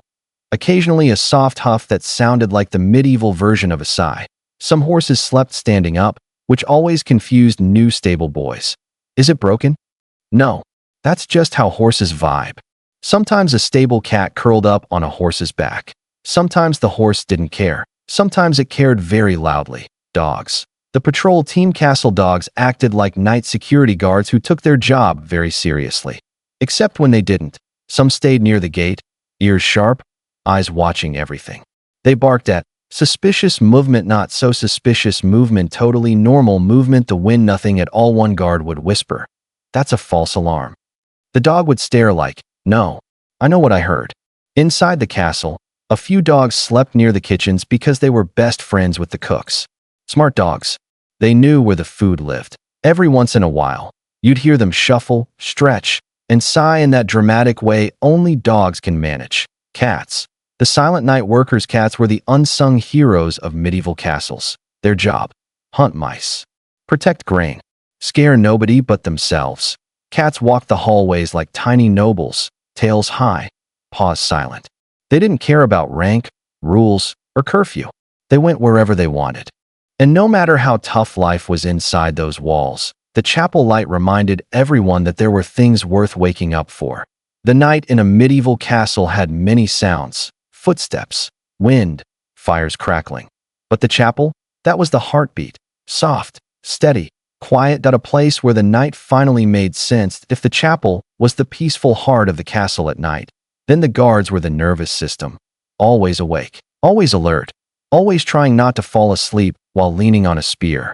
Because while everyone else curled up in warm furs and prayed their mattress wasn't hiding a suspiciously sharp straw, the guards stepped into the cold darkness. And honestly, night duty was not the glamorous hero job movies make it look like. Let's walk with them for a moment. But quietly, they hate being startled. First, the castle doesn't actually sleep, the people do. But the stone walls, the battlements, the gates, nope. They keep breathing like giant creatures in the dark. The guards are the ones listening to that breathing. That you'd hear the soft wind pushing against the towers, the shift of wooden beams cooling down, and the occasional owl doing a dramatic solo performance in the distance.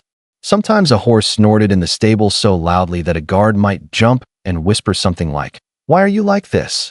Night watch kept the castle alive and safe. It was simple on paper.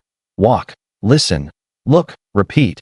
But real life had other ideas. Second, the cold was the real enemy. Forget enemy armies for a moment. The real battlefield was the temperature. You step onto the parapet, and bam, cold air slaps your face like it owes you money. Even in late spring, castle nights were freezing. Stone absorbs cold like it's collecting it for fun, and every gust of wind seemed to be saying, "Hey, want to feel your bones?" Guards wrapped themselves in cloaks, hoods, scarves, basically anything short of a full medieval sleeping bag. Some even tucked heated stones inside their clothes before starting their round. But still, after an hour, the cold always won. Your fingers stiffened, your breath puffed like tiny ghosts. Your nose became a frozen decoration. The worst part, no matter how cold you were, you couldn't show it. If the captain walked by and caught you dancing around to stay warm, he'd raise an eyebrow so sharp it could cut rope. Third, the watch rotation night guard duty wasn't one long shift. IT was broken into watches, usually 2 to 4 hours each. Long enough to keep the castle safe. Short enough to stop someone from freezing into a statue. Some guards walked the walls, some stood at the gate, some patrolled the inner courtyards, and one unlucky guy always had to check the darkest corner behind the stables where everyone swore a ghost lived. Was there actually a ghost? Probably not. But would you go check that corner in the middle of the night? Exactly. The rotation system kept people awake. That'd be why the time you got used to the silence, or got too comfortable thinking the worst danger was. A stray cat. Someone tapped your shoulder. Your turn. Get moving. Fourth, the noise that makes your heart jump during the day. You might ignore sounds at night. Every noise feels 10 times louder than a falling branch. A dragon. Obviously a mouse skittering across the stones. Sounds like an invading army. A gust of wind slamming a shutter. Congratulations, you just aged 5 years. Guards had to train themselves not to panic at every sound. Though let's be honest, no amount of training prepares you for the noise of a cat knocking over a wooden bucket at 1 a.m. That's how legends start. But those same sounds also helped guards stay alert. They learned the difference between normal nighttime noises and something unusual. The shift in tone. The heavy crunch of footsteps instead of light ones. The wrong kind of silence. Their ears were the castle's alarm system. Fifth, quiet conversations to stay awake. Sometimes guards paired up, not for safety, though that helped, but because boredom could destroy your willpower faster than cold. Point 2, guards walking the walls at night became unofficial philosophers. They talked about what they'd eat for breakfast, why the captain's beard looked like a war crime, whether dragons used to exist, which chicken in the coop had the most attitude, which jobs in the castle were better than theirs. Answer: all of them. If they were lucky, one guard might bring a flask of warm ale or spiced water. Not enough to get them drunk, just enough to warm their insides like a tiny fireplace. These conversations, silly or deep, made the night feel shorter and kept them from drifting into a half-asleep wobble. Sixth, trouble in the dark. Most nights were quiet, no enemies, no alarms, just the slow march of time. But every guard knew the night could change in a second. A shadow moving wrong, a torch snuffed out too quickly, a distant horn, a strange figure on the road. And when danger came at night, it was scarier than daytime danger. Because you couldn't see far. Because the darkness stretched forever. Because every step could be the start of something terrible. Guards trained for this. They knew where to run, who to alert, and which part of the wall could hold against attack. But even so, the first moment of danger always hit hard. That tiny spike of fear, that deep breath, that quick prayer.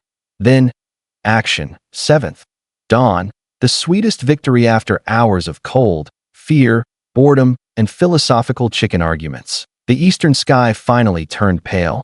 Dawned. You'd think guards would shout with joy, but no. They stayed stoic, professional, mostly, except sometimes one would whisper, finally, like someone who just survived the world's longest math class. The birds woke up and began singing like they were auditioning for medieval The Voice. The courtyard slowly filled with movement. Kitchen staff lit fires. Stable boys yawned their way out of bed. New guards arrived to take over, and the night guards, they dragged their exhausted, freezing bodies back inside, ready to collapse onto a straw mattress that suddenly felt like a royal bed. They survived another night, and that was no small thing. Why night guards mattered without them. The castle was just a dark stone shell. With them, it was alive, protected, safe. They were the quiet heroes. Unseen, uncelebrated, but essential. Their footsteps on the cold stone, their eyes scanning the dark, there. Steady courage. That was what kept everyone inside sleeping peacefully. Even if they'd never admit it, the guards were the castle's shield. And the night depended on them more than anyone knew. If you walk back into the Great Hall at midnight, you might think you're stepping into a completely different world. Just a few hours ago, this room was alive. Loud voices, clanking cups, dogs begging for food like furry criminals, servants rushing around like they were late for everything. The hall was the castle's heartbeat. But now it sits in a deep, warm silence. The kind that settles over everything like a soft blanket. Let's push open those heavy doors together. Slowly. Because they always creak like they're complaining about their job. The embers still glow. The first thing you notice is the fire. Earlier, it was roaring, big flames, sparks jumping up the chimney, shadows dancing across the walls. The fire made the room feel alive. It kept everyone warm and happy. But now the flames are gone. What's left is a pile of glowing embers, still giving off a soft, sleepy heat. They crackle sometimes, like they're whispering secrets about the conversations they overheard earlier. A few logs sit half-burned, glowing red inside. The heat they give off is gentle now, not enough to warm the whole hall, but enough to stop the place from turning into a stone refrigerator. If you stand close, you'll feel it. A soft warmth, like a tired sigh. The tables are quiet during the day. The long wooden tables were the busiest place in the castle. People ate there, talked there, argued there, and sometimes accidentally started bread-related fights. But at midnight, everything is still. Plates have been cleared, benches pushed in, table crumbs swept away by servants who were probably dreaming about sleep the whole time. A stray cup is left behind. Someone forgot it. A knife sits crooked on the far corner. A spilled drop of mead stains the wood, glowing faintly in the firelight. The chairs look like they're waiting for tomorrow, waiting for noise and life to return. And in the silence, you feel the weight of all the stories this room holds. Weddings, feasts, announcements, arguments, celebrations, grief, laughter so loud it echoed. If these walls could talk, they would never run out of tales. The hall's night sounds, even when empty. The hall is never totally silent.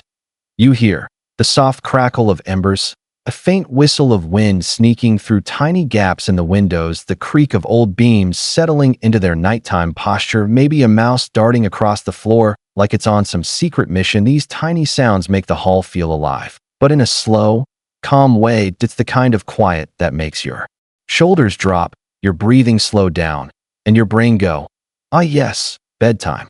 A shadowy playground for moonlight. Moonlight slips in through the narrow windows, stretching across the floor in long strips. It climbs over tables, touches the cold stone walls, reflects off the metal plates and cups left behind. The shadows it casts look dramatic, like someone is acting out a silent play. Statues look taller, benches look longer. Even the fireplace looks deeper. If you were alone here, your imagination might wander a little too much. Every shadow might look like a person. Every sound might feel like a footstep. Every creak might make your heart do a tiny workout. And honestly, that's part of the charm. The Great Hall at midnight feels like a room full of memories stepping out of hiding, where people go for late-night thinking. Here's the thing. Even though the hall is mostly empty, it does get visitors at night. Sometimes a guard on his break slips in, holding his cloak tight and enjoying the last bit of fire warmth. Sometimes a servant hurries through on their way to the kitchen, not stopping because they know if they sit down, they'll fall asleep instantly. But sometimes someone chooses to sit here on purpose. A knight who can't stop thinking about tomorrow. A maid who needs a quiet moment. A lord or lady who just wants to breathe without anyone watching. A visiting traveler who misses home. The Great Hall becomes a silent friend, a place where you can sit with your thoughts and not feel judged. People came here for the same reason we sometimes sit in our living room late at night. The quiet hits. Different. The ghost stories. Oh yes, there are some. Every castle had ghost stories about the Great Hall, because of course it did. Some said you could hear past celebrations echoing through the walls. Some swore they saw shadows that didn't belong to any person. A few believed the castle's ancestors watched over the hall, keeping it safe. Now, are the stories true? Maybe, maybe not. But in a room this old, with so much history soaked into the walls, it's easy to see why people believe them. At midnight, when everything is still, your imagination becomes very powerful. A flicker of a shadow, a soft whisper from the chimney, a chair creaking on its own. You might start walking a little faster toward the exit. The hall's quiet importance, even though nobody is feasting right now, even though the music has stopped, even though the room sits calm and empty, the Great Hall is still the soul of the castle. This is where people came together, where news was shared, where alliances were made, where celebrations erupted, where the castle remembered it was more than stone. It was a home. The Great Hall carried the castle's emotions. In the day, it held the noise. At night, it held the peace. And every midnight, it got to rest, just like the people it sheltered. When the first light returns as dawn approaches, something magical happens. The darkness lifts slightly. The embers glow a little brighter. The hall seems to stretch, preparing to wake up. Soon servants will enter. Soon fires will be rebuilt. Soon the hall will echo with footsteps, laughter, complaints, and endless clatter. But for now, in this small pocket of quiet time, it remains soft, warm, and almost holy. This is the Great Hall's secret life, the version of itself that few ever saw. And somehow, it might be the most beautiful version of all. That if you really want to understand what nights were like inside a medieval castle, you need to step into the sleeping quarters. Not the fancy royal chambers. Those come later. That I'm talking about the packed, warm, stuffed with humans rooms where most of the castle workers slept. Welcome to the medieval bedroom experience, where privacy is a myth, snoring is a weapon, and the room smells like life. A lot of life. Let's quietly push open the door. It's okay if it squeaks. Every door in this castle squeaks. It's their personality. The room is warm, but not in a fancy way. You open the door, and the first thing that hits you is the warmth. Not the cozy fireplace type, not the fluffy blanket type. This is 20 people breathing in one room warmth. A natural human heater. The air is thick and soft, almost sleepy by itself.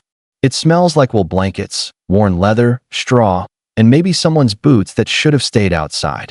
Most of the workers sleep in big shared rooms. Sometimes the men and women are separated, sometimes not. It depends on the household rules. But one thing stays the same. It's crowded, very crowded. The floor is lined with mattresses stuffed with straw. Some neat, some messy, some so flat you could confuse them with rugs. And in these beds, people are wrapped in wool blankets like burritos that once had dreams of fluffiness, but now just try their best.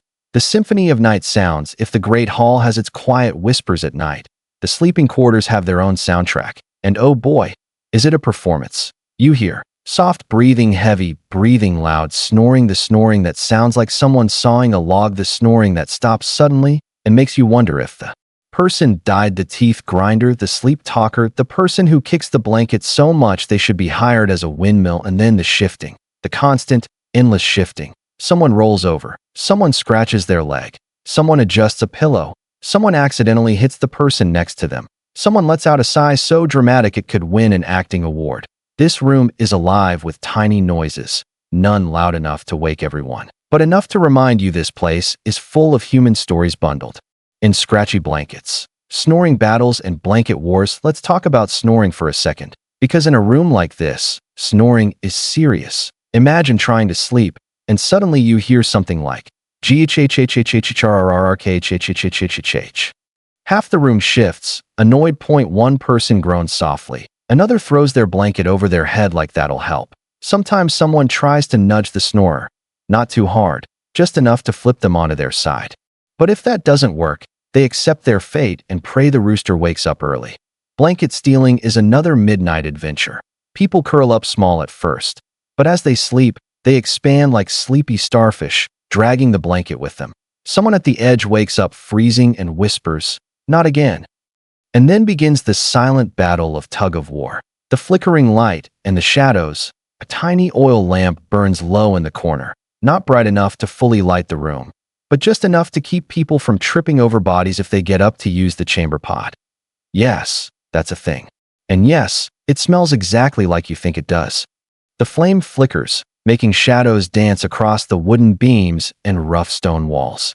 Sometimes the shadows stretch across someone's face and make them look like they're having a dramatic dream involving dragons or taxes. The low light also makes the whole room feel softer, like the world outside doesn't exist, like everyone is safe inside this warm bubble. The occasional nightmare or whispered conversation in the middle of the night. You might hear someone mumbling. Not talking, mumbling. Half-real dreams spilling out. Don't take the chicken.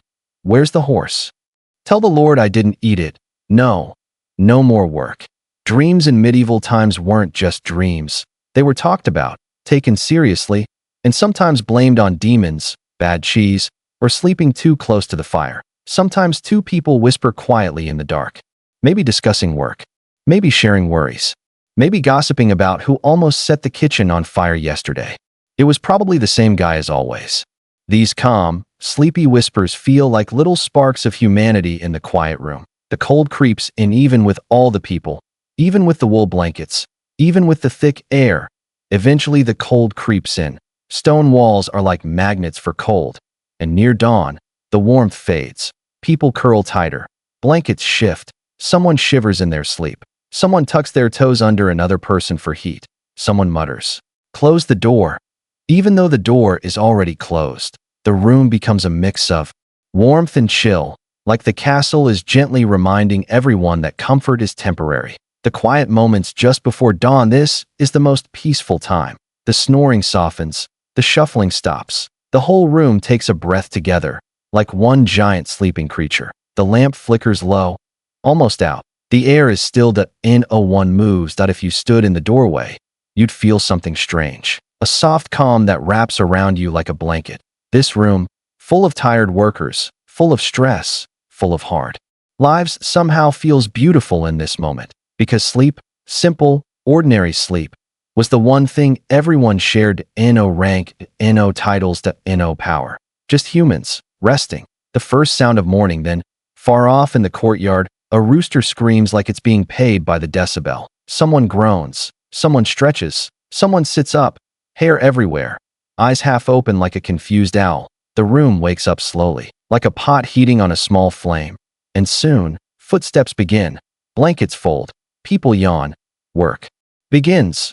But the quiet magic of the night stays in the room for just a moment longer, before slipping away until the next bedtime. That if the servants' sleeping quarters were a noisy bundle of breathing and blanket fights, the Lord's private chambers were something else entirely. Not perfect, not magical, but definitely the closest thing a medieval castle had to comfort. Let's quietly walk down the corridor. These halls feel different from the busy parts of the castle. Thicker carpets, fewer footsteps, and torches that burn a little brighter. A small guard stands near the door, trying to look awake, even though his eyes keep doing that slow. "I swear I'm not sleeping," blinked. He steps aside, and we enter the Lord's chambers, the heart of comfort in a very uncomfortable world. The room feels warm. Finally, the first thing you feel is the warmth. Real warmth. That a large fireplace sits against the far wall, burning with a controlled, steady flame. Not a frantic kitchen fire, not a dying ember pile like the Great Hall. This one is well-fed and well-watched. A servant probably kept it alive half the evening, silently adding logs like a ninja of fire maintenance. Thick tapestries hang on the walls. Battles, hunts, mythological beasts, floral patterns, the medieval version of expensive wallpaper. But they aren't just decoration. They trap the heat, stopping the cold stone from sucking it away. And then there's the floor, covered with fur rugs, soft, warm, the kind of thing that makes you want to wiggle your toes and say, "Yep, this is the life." The bed, a medieval luxury at the center of the room, stands the main attraction. The bed, huge, wooden, carved with fancy designs, tall enough that climbing onto it probably required a small warm-up stretch. Curtains hang around it, thick fabric that blocks cold air, dim light, and occasionally nosy people. It creates a private, warm bubble no one in the servants' quarters could even dream of. The mattress is stuffed with feathers instead of straw. It's soft, though a little lumpy, because feathers in the medieval world had a mind of their own. And the blankets, layer after layer of wool and fur, heavy enough to make you feel safe, but also heavy enough that if they fell on your foot, you'd say ow. The pillows are stuffed with goose down. Not super fluffy, but soft enough to feel like comfort. If someone from the lower ranks ever touched this bed, they'd probably look at it the way we look at a brand new mattress in a luxury hotel. The lord, or lady, isn't actually sleeping peacefully now, you might think. Oh, lucky person. They have the best room in the castle. They must sleep wonderfully. You would think that. But medieval lords carried the kind of stress that could keep an entire flock of sheep awake. Let's look at the nighttime problems of a medieval noble. Are the guards doing their job? Will enemies attack at night? Did the harvest go well enough? Is the king happy with them? Or angry? Did they accidentally upset the church? Is the neighboring lord secretly plotting something weird? Did someone steal the expensive spices again? Did they leave enough taxes for next season? And why did the horse look at them funny this morning? Even in a room full of comfort, their mind was rarely at peace. So while everyone else slept in one giant snoring pile, the lord might lie awake, staring at the carved ceiling, thinking about responsibility instead of dragons. the soft sounds of the room. Even here, the castle never fully sleeps. You hear the gentle crackle of the fireplace, the faint whistle of wind outside the window shutters, the soft flap of curtain fabric moving, the distant echoes of guards walking the walls, a quiet pop from the wooden bed frame adjusting to the night air. These sounds don't disturb the Lord. They comfort them. A reminder that the castle is alive and strong, even while most people sleep. Sometimes a servant sleeps in a small side room connected to the chamber. They stay available in case the Lord needs water or extra blankets, or help with a sudden emergency. You might hear the servant snoring softly too, the kind of snore someone tries to hide by sleeping with their mouth tightly closed. Late night routines and rituals before bed. The Lord usually had a routine. Something like a warm drink, herbal mix, or mild wine. A prayer for safety, a quick look at the window to check the weather, some quiet thinking, maybe a talk with a close advisor or spouse. Sometimes they even read a manuscript, very slowly. Because reading wasn't as common and took effort, they might remove jewelry, unstrap boots, place a dagger within reach. Yes, they slept with weapons nearby, and finally slip into bed. But even then, sleep didn't always arrive right away. A small source of comfort. Many nobles kept certain items near them for comfort. A holy object, a lucky charm, a small wooden carving, a letter from a loved one, a pouch with herbs believed to keep nightmares away. Superstition was a big part of medieval life. If something made them feel safer, they kept it close. Some nobles believed nightmares were messages from spirits. Others believed they were caused by bad food. Some blamed demons. If a nightmare hit in the middle of the night, the Lord might sit up, breathe heavily, and stare into the fire until their thoughts settled. The quiet moments that felt human. Even powerful people become small at night. In the dark, wrapped in heavy blankets, listening to the quiet castle. The Lord was just a person trying to rest in a world that never felt fully safe. They worried, they hoped, they dreamed, they feared, and somehow, knowing that makes them feel real. Not just historical names, but humans. The first hint of morning just before dawn. The air changes. The fire cracks in a different way. The cold sneaks into the curtains. The sky outside becomes a pale gray blue. And somewhere far away, the rooster warms up its throat. The Lord stirs, opens their eyes, listens to the castle waking up. A new day begins. New tasks, new worries, new responsibilities. But for a brief moment, they lie still, wrapped in warmth, holding on to the last quiet breath of night. So, it's officially midnight in our medieval castle. The kind of midnight where the air is cold enough to make your breath look like tiny ghosts escaping your mouth. And speaking of ghosts, yeah, this is the hour when the castle gets weird. You'd think a giant stone fortress would be quiet at night, right? Nope, not even close. The walls themselves start talking. Not actual words. That would be terrifying, but little creaks, groans, and snaps. The kind of sounds that make you freeze and whisper, "Okay, that was definitely nothing. Totally normal. I'm not scared." And if you lived in a medieval castle, you'd hear these sounds every single night. People back then believed midnight was the hour when, well, things could wander. Spirits, ghosts, old ancestors checking in. You name it. Even the most macho knight wouldn't walk around alone at this hour unless he absolutely had to. And if he did, he'd take a torch, a prayer, and probably wish he had a dog. But the truth is, most of the noises weren't supernatural at all. They came from the castle itself, the stone cooling down after holding heat all day. Temperature changes make massive walls expand and shrink a little bit, like the castle is stretching after a long day. This creates echoes, clicks, metallic twangs from the iron, even little rumbling sounds from wooden beams that to medieval ears, though. Yeah, totally ghosts. And it wasn't just the building making noise. Animals added their own chaotic soundtrack. The stables weren't far, so the horses would snort, stamp, or toss their heads at random. Dogs barked at shadows that definitely didn't exist. Barn cats knocked over pots for no reason, because cats have always been like that. And owls, oh, the owls. One good, HOHOO, outside your window at midnight, and you'd be convinced something was trying to talk to you. Now imagine all these noises bouncing off giant stone hallways. The echoes made everything sound 10 times louder. A mouse running across the floor? It sounded like a whole army marching. Someone coughing 2 rooms away? You'd think they were standing right next to you in your little sleeping space, which probably wasn't even private. These noises made people whisper stories just to make themselves feel better. Servants shared creepy legends. Guards told tales of knights who never left the castle. Candle flames flickered like they knew something you didn't. And honestly, the fear wasn't just superstition. Medieval castles really were dangerous at night. Sometimes a guard would drop a helmet. Sometimes a chain moved in the wind. Sometimes a door slammed because of a draft that came from who knows where. And every so often, someone actually was sneaking around. Thieves, spies, or someone who was just up to no good as everyone slept light.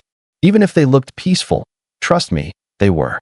Listening point one weird sound, and they were awake instantly like, what was that? Should I check? No, it's fine. Ghosts don't attack people who are asleep, right? Right? Most people would just tuck themselves deeper under wool blankets, pretend nothing happened, and pray the sun would hurry up. But here's the funny part. For kids in the castle, the servants' kids, the villagers' kids, and the young pages training to be knights, midnight sounds weren't scary. They were exciting. They whispered happily, imagining monsters, lost treasure, or secret rooms. Kids always have the superpower of turning fear into adventure. Adults? Not so much. By now, the halls of the castle were so quiet that even your heartbeat felt too loud. The warmth of the earlier fires had faded. The torches along the corridors died one by one, and every shadow looked slightly too tall, slightly too alive. And still, the biggest, loudest sound of all, snoring.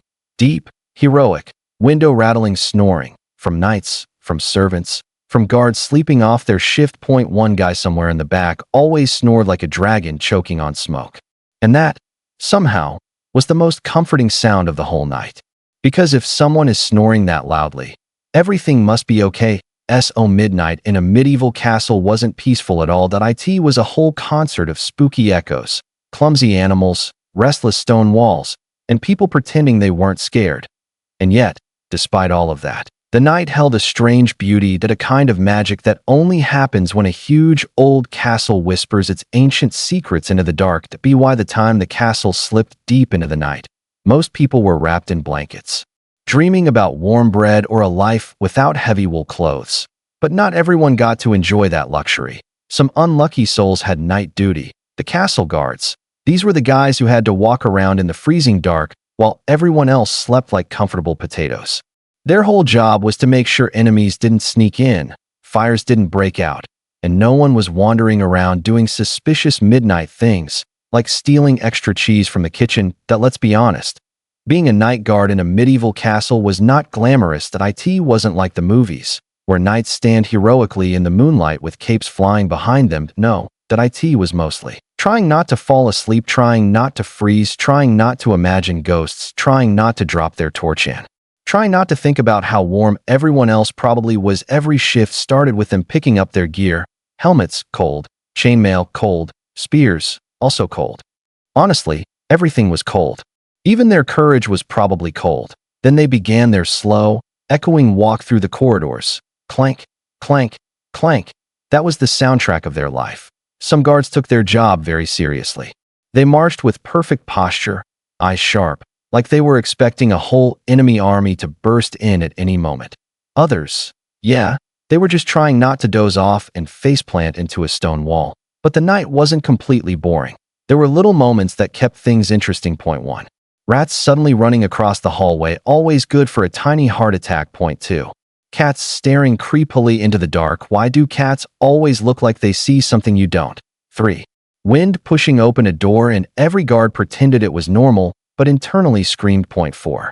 Other guards accidentally scaring them because nothing is more terrifying than a shadow that turns out to be your coworker named Thomas. And, of course, there were the serious dangers too.